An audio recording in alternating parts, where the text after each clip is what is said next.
If you hire somebody that comes with enough strategic experience, they will try and enforce their view on what the go-to-market motion or strategy should look like. And in a lot of cases, there's a misalignment and they get it wrong. We tend to lean probably 75% into attitude and behavior and 25% into experience and skill set.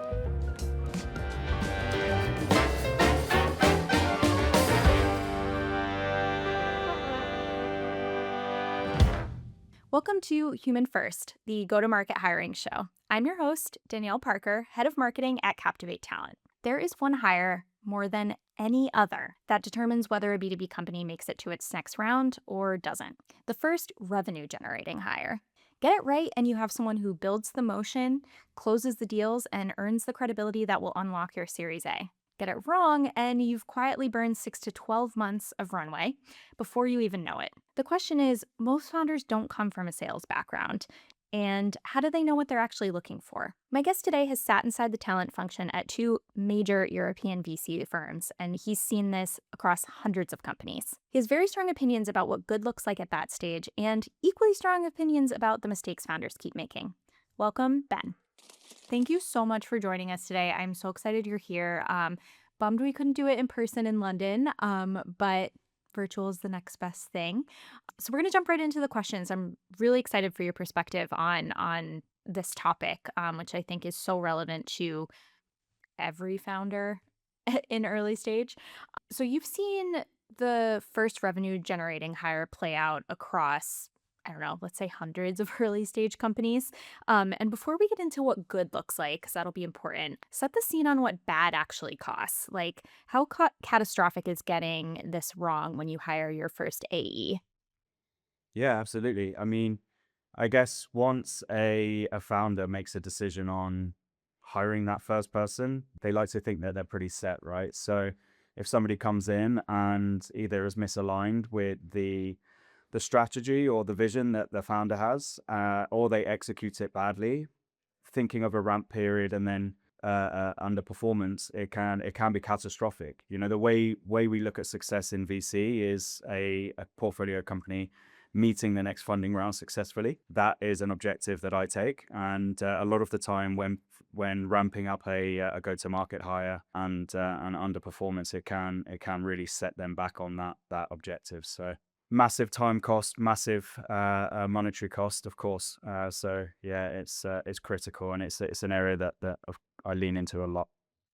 Have you seen this actually, like you said, that you want them to get to that next funding round? Have you seen one of these mishires like actually delay that significantly or?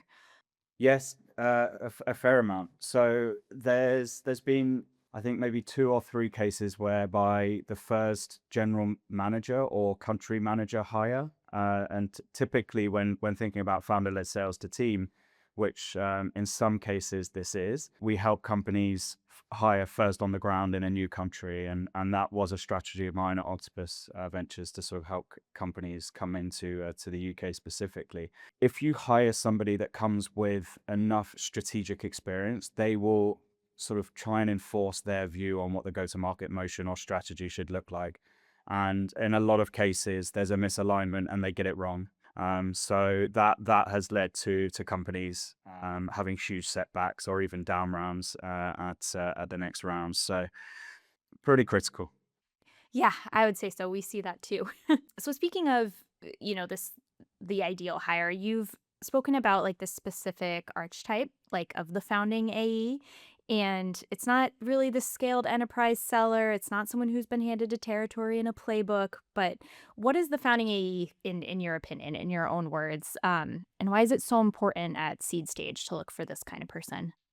Yeah, well, I mean, I wouldn't overlook having somebody that's a skilled enterprise seller. Of course, that's a massive value. But I think the most important thing is the behaviors and attitude that they bring, right? It's a founding team by definition, and so they need to be entrepreneurial. They need to be able to embrace the ambiguity that comes their way. And I think especially today there is a constant pivot that's happening with AI and the way that product development is shifting so quickly that sellers or anybody in growth or go to market needs to be able to be robust in their thinking and have conviction, but also have the resilience to be able to constantly change. So I would say we tend to lean probably 75% into attitude and behavior, and 25% into experience and skill set.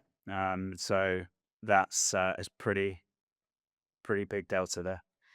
Yeah. And I want to dig a little bit deeper into that like attitude and behavior and what those characteristics actually look like in practice because I think that's something we see a lot of founders, trying to look for and maybe don't know what good looks like. And obviously, like sellers are very good at selling themselves. So, can you dig a little deeper there of how do you help companies like find this person? What red flags, green flags do you look for in those behaviors and characteristics like you're talking about?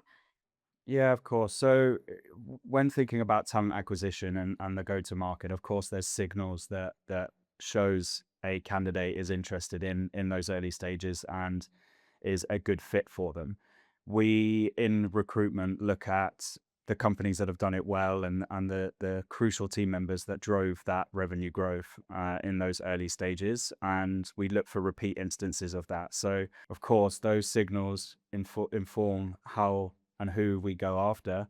But I think when we speak to them, there are certain traits and behavioral traits that have to be fundamental in the decision making, and those are resilience, ability to manage ambiguity, bias to action, being a self starter. And the way in which you interview these candidates will give you all of the data that you need to make an informed decision. But yeah, I think to summarize, the kind of the core behavior is on being entrepreneurial and everything that comes around that. So wearing multiple hats, very generalist, very excited to sort of work outside of their scope. And you can quite quickly see this in somebody's CV and the work that they've done, and then obviously the impact that that's had on the growth journey. Yeah, I think that's a good one. We hear entrepreneurial a lot, especially at this stage, because you're almost like running a mini company within a company. Yeah, yeah, exactly. There's this pattern you see of founder, and we see this a lot too, of founders going after like this seasoned, big logo, enterprise scale, go to market leader. Maybe as we always hear, like, I want to hire someone from Gong. And on paper they look really impressive. They got the really good brand name, but they might actually be wrong for this stage, like you said, that like 0 to 1, that entrepreneurial stage. And curious, like, how often do you see this happening and why does it keep happening? And like, how do you see the mismatch when it shows up? Yeah, well, I mean, a bigger company is generating revenue and is successful, right? So it's this default decision that somebody that is operating in that environment is successful.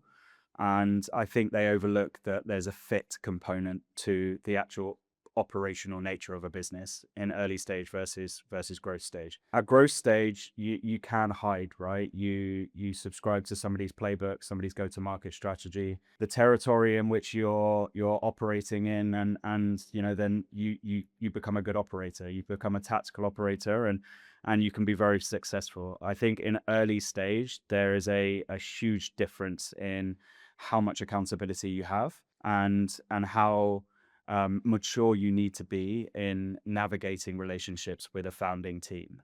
I think that the ultimate blend is somebody that has experienced growth and what really good operations look like, because that's years these days, sometimes months of iteration. But that iteration is really sort of getting down to something that works, that the revenue operations are in place, so they witness it, they have exposure to it. However, the attitude of operating in a very early stage business is something you have to have done to be successful in early stage. And there are edge cases whereby people are successful coming in to startups for the first time, of course. And I applaud those founders for being able to make it work in a lot of cases. But I think on the whole, when making that first sales hire or even go to market hire in general, they have to have been a very early stage startup operator to make it work. And I think I want to go back to what you said about looking like these questions and testing and finding these attitudes, like, attitude and this kind of tolerance for ambiguity.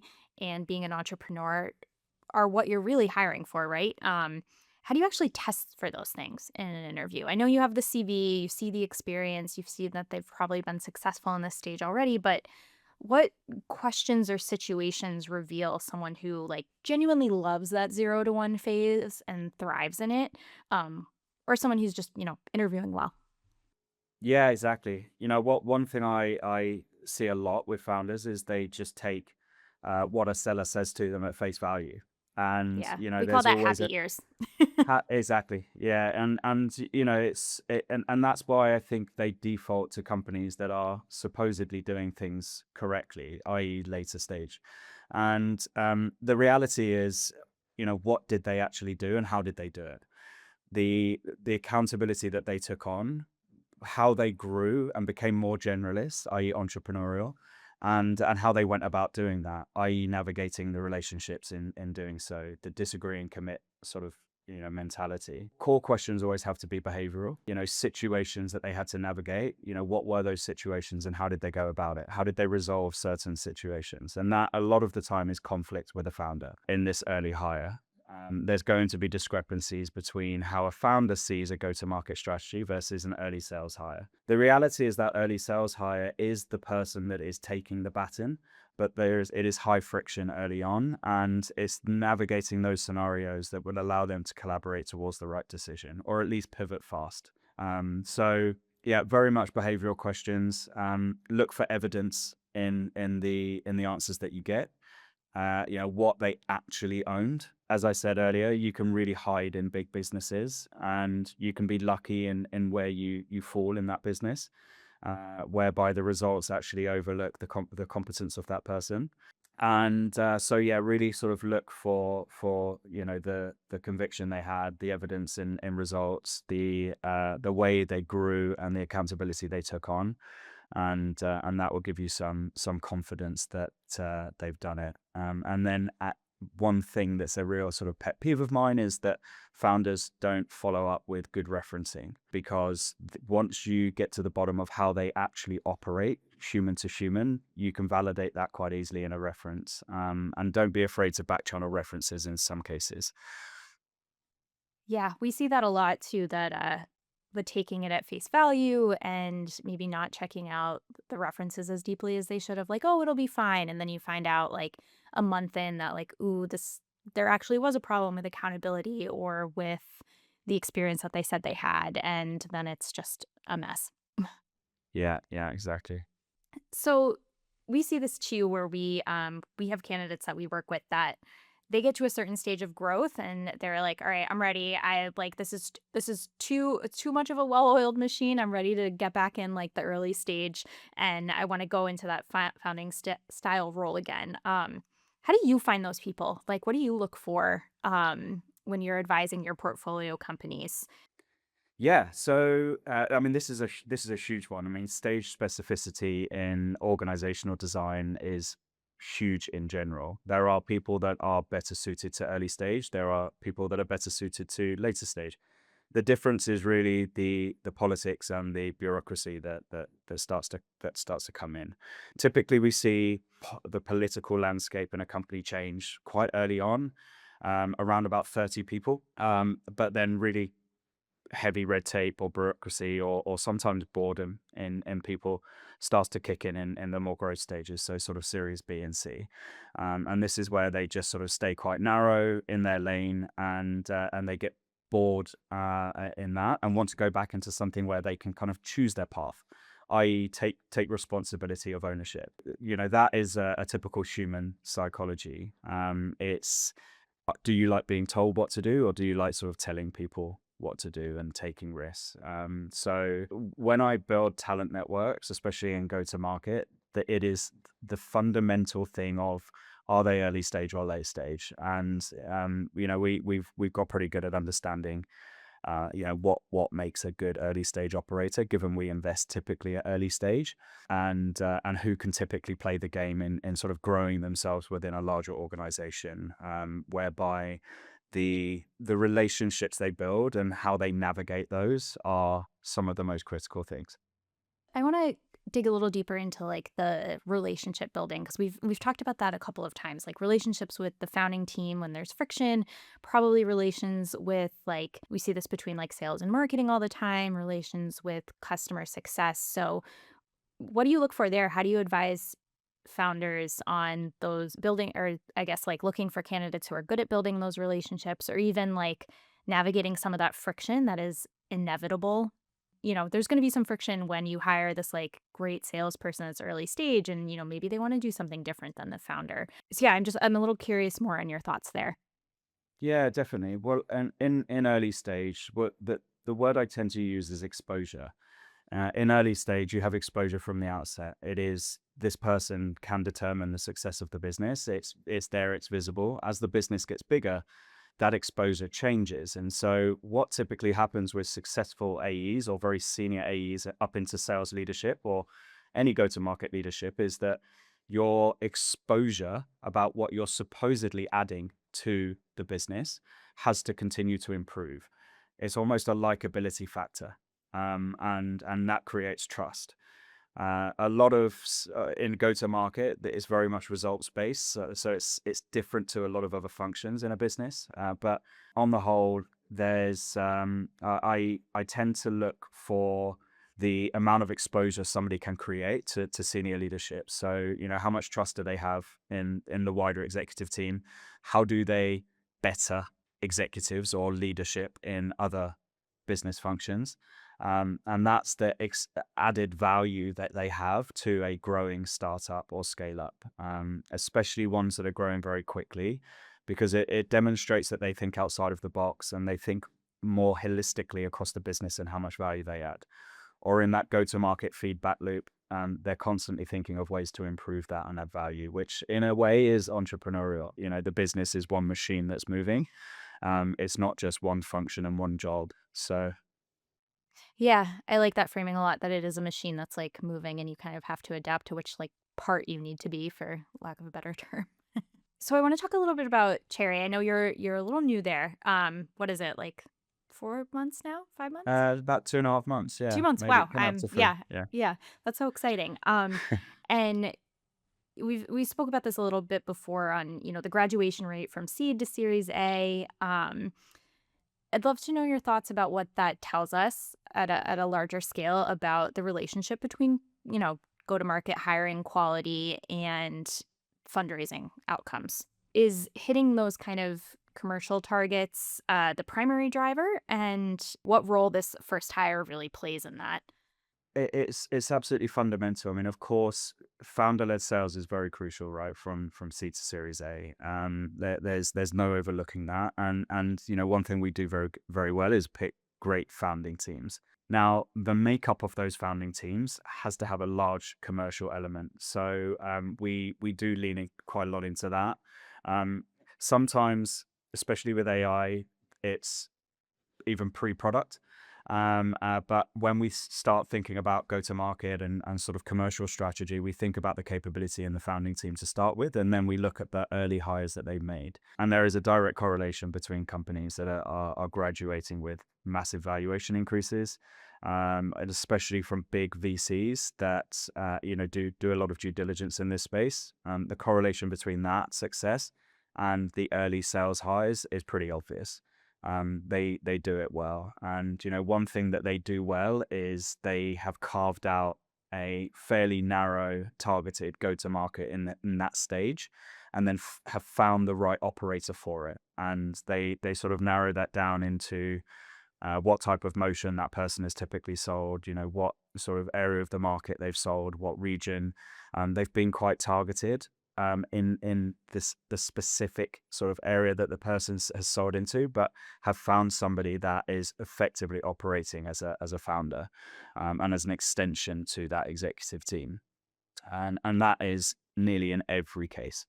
You also just answered my next question, so we're just gonna move on. This is great. So even like before, the first commercial hire is made, because you invest at the early stage. So when a founder comes to you and is like, "I think I'm ready for that first commercial hire, that first AE," I'm ready to move on from founder-led sales, what questions do you ask them? How do you dig in deeper there and determine if they're like actually ready or maybe just, sick of doing the founder-led sales and think that it's time? I'd love to know a little bit more about how you evaluate that because that's something we see a lot too. Yeah, I mean, look, a founder should be continuously selling up until Series A. That's my genuine belief, and or at least orientating their role around the commercial element. And the way we know that they're ready is, I mean, it depends if we invest at pre-seed or seed. If it's pre-seed and it's pre-product, we look at the market opportunity. This is pre-go-to-market. If we look at sort of seed to Series A, in a lot of cases, we're thinking about how do we grow this revenue function. There's always an outlier in a company whereby they know exactly what the customer is and the pain point that they're trying to solve. That is a kind of a 101 or it's a table stakes. But the clarity on exactly how they create a moat around their product and how that seller gets behind it, and sort of drives that forward, whether that's an AE or somebody more in growth. If we're looking at PLG, for example, which a lot of products are these days, that's the kind of the differentiator between whether a company is ready or not. There's very much a case here to sort of say a lot of the time they go too early in bringing a salesperson in. And that person can be catastrophic in terms of having too much control in how they drive the commercial function forwards, who they sell to, how they sell it, what the product is in of itself, and those mishaps can be catastrophic because the product's ever changing, and so you need to be working it out to sort of get it right. Yeah, and curious if you see this too, where there is that misalignment. There's kind of almost this reluctance to course set super quickly. The whole hire fast, fire fast motto. How do you advise founders there when there, might be that misalignment, and how do you surface that it's there? Yeah, look, the founders that have done it well seek advice. I think there is a lot of assumptions made, especially with non-commercial founders, which a lot are. They just assume that something is broken in the loop. The reality is actually that that person that's selling or responsible for building a go-to-market strategy might not be doing it correctly. And so you should always be stress testing those assumptions on what you're doing and what you think is right. We call it in VC a bit of a health check or an audit in some cases, whereby if a company is plateauing or if something's underperforming or growth rates aren't being met, we bring an advisor in to sort of help us audit that function, and it goes down into sort of the depth of the pipeline metrics. Is there a story to be told there? Is there a misalignment in messaging? Is the positioning wrong? How is that salesperson performing, and what are they responsible for? So my theory on this is fire fast. Make the hard decision on that, and but seek advice while you do that. I agree with that. So is there a version of this hire that's a little more forgiving that maybe like reduces the blast radius if it doesn't work out? Or is it, as you've seen, always this kind of high stakes, low margin for error decision? Yeah, I mean, teams are running leaner these days in early stage. In if you think more in sort of the growth spectrum of business, then you can be a little bit more, I guess, cutthroat in the way that you go about things. But in the early stage, people are typically more generalist. So it's more of a sort of a founding team job when thinking about go to market. Product development has taken its place now in applied product engineering, and so that it is much more of a kind of a team effort. So when hiring that early person in an early stage business, naturally they bring more of a generalist skill set, more of that entrepreneurial nature that we talk about. And so the blast radius is, naturally changing based on the fact that the business is pivoting and moving and this person needs to be able to wear multiple hats. So if that person fails in sales, they can, for example, or in, creating a bit of a growth mechanism, they can be pretty good in other areas and play a bit more of a chief of staff. So I think founding teams need to be smart in how fluid the business is changing, and the fact that everybody is generalist with the tools that are at our disposal. And so it's a constant game of kind of iteration in that early stage team. That's a great perspective between the fluidity of, for I don't even know if that's a word, fluidity of that early stage hire. Maybe it's not working out here. Maybe they really are great at, like you said, like chief of staff. How do you help founders distinguish between that, like a hire that needs more time or maybe is better suited at like another position, and one that is just like genuinely not the right fit and it's time to, cut your losses, cut ties, and admit that it just didn't work?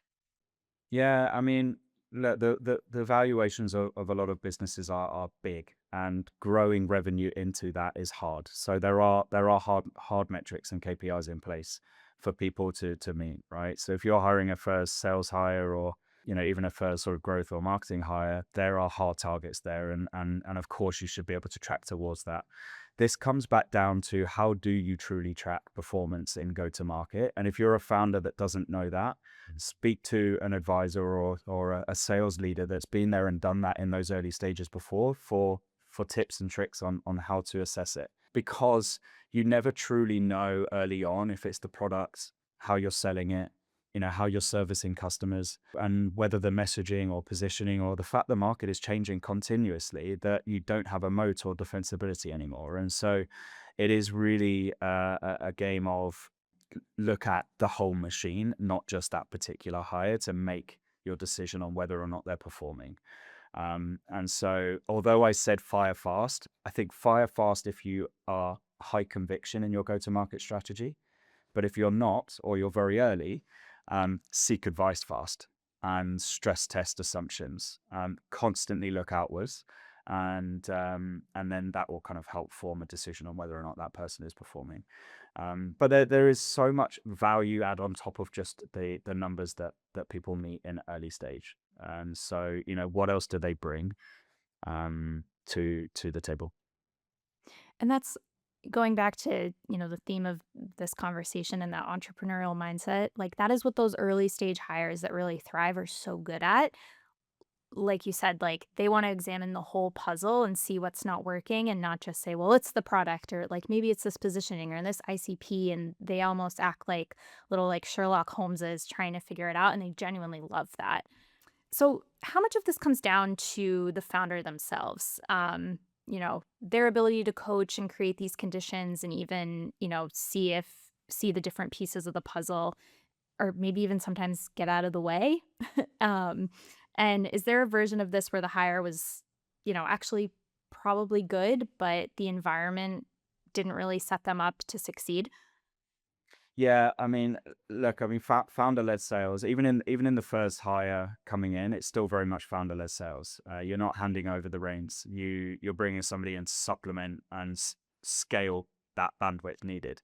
I've always seen conflict in this area where a salesperson comes in with a pretty high quota, and the founder is taking all of the big, better deals, right? Is going up market, is building the relationships with the stakes customers, and the salesperson coming in is there to expand that addressable market and take advantage of more opportunity without a brand name behind them, and without that sort of opportunity. So that creates friction, and basically they've just been set up to fail. Again, there has to be some maturity with founders around this, the ability to sort of relinquish some control, pass on opportunity, and think about it pragmatically, because you don't want to hire somebody great, set them up for failure, and lose them, where that is a big slowdown and a big cost to that sort of funding round to funding round journey that we talk about. Yeah, and to, both sides, like their funding round and then also like that person's career too. Yeah, exactly. Absolutely. Absolutely. I mean, there's a lot of turnover in sales, and unfortunately a lot of it is because of the fact that these functions or strategies just haven't been set up correctly. They don't know what they're getting into. And in recruiting, we talk about this a lot. It's, if you don't go down deep into really what's going on and how you can manage a relationship with either your manager or a founder, there's a big probability that things won't work out the way you hope. So do your due diligence, do your back channel referencing, really get to understand if what you're coming into is what you want to do, and that's not just is it laid out for me to be successful. That's never really the case. It's is this going to be an environment where when things don't work out the right way, we're in a grown up a situation where we can think about it pragmatically. Yeah. No, that's a really good point. All right, so a founder listening to this conversation right now is about to open up their first go-to-market role. They don't come from a sales background. We see this all the time. And they genuinely don't know what great looks like. What's the first two or three things they should do before they talk to a single candidate? The first thing is to make sure that their go to market is in where they think it is. And again, seek advice on this. Don't make assumptions on how well you think your product is selling, or where you think your business positions in the market. Really stress test that, because the objectives for this first hire is to really scale the business past where your relationships as a founder has taken you, and your ability as a founder has taken you in terms of selling. So yeah, first of all, do a bit of a health check on where your business is at. The benefit of that is that it helps you form the true role definition, because there might be gaps that you didn't know about that the skill of that first hire can really help complement, right? So do your due diligence, be kind of introspective on where you're at. And then think about the attitude that you need in the business. So what aligns with the kind of attitude that you're used to? And unfortunately, in sales, those that have typically worked at later stage or have had an easy ride, they don't bring the grit and hustle that you need in early stage, because things do change very quickly. So first and foremost, define the behaviors and the attitude that you want in the business first. And if that means taking a bit of a pause to actually define them, do that. And then lastly, yeah, think about whether you need a seller or somebody with a little bit more strategy. I think that by default, I tend to go to a really hungry seller as a first sales hire. I think that is a prerequisite in most cases. But of course, if the business is already got some proof points and it's a little bit more of a strategic lens that you need, then think a little bit about the different skill sets and experience that you can bring on top of that. Yeah, I love that point about the hungry seller versus maybe someone with a little bit more strategic lens. All right, I got one more question for you. What's the one thing you wish founders asked you before they make the hire? Oof. Um, Putting you on the spot a little bit. yeah, absolutely. The one thing I wish they asked me is, I think how to interview for that person. I think any founder that hasn't had experience in interviewing a salesperson will learn all they need to know about the kind of the personality, the archetype, the kind of the persona of that person through the interview questions that we discuss. So that's the big one. Because that helps sort of form actually who is it that we're trying to look for, because the answers we're getting from these questions are telling us a story. So yeah, that would be the one I'll default to. Yeah, that's a really good one, I think. That just gave me some content ideas, so I'm happy about that. um, Ben, thank you so much for your time today. This episode is going to be immensely valuable to founders, and I'm just really grateful for you for showing up and being candid. And it was great to get to talk to you for a little bit. No, I appreciate it. Thanks, Dania. Awesome. I enjoyed it. Ben, thank you so much. The thing that's going to stick with me the most from this conversation is how much the founding AE hire comes down to what you're saying about behavior and attitude, that entrepreneurial spirit that you were talking about. So I think there's a lot of lessons in this episode for founders that are working on their first go to market hires. If that's you, or you know someone who is building their go to market team from zero, please like, share, and subscribe this episode. It really helps us get it in front of more founders. See you next time on Human First.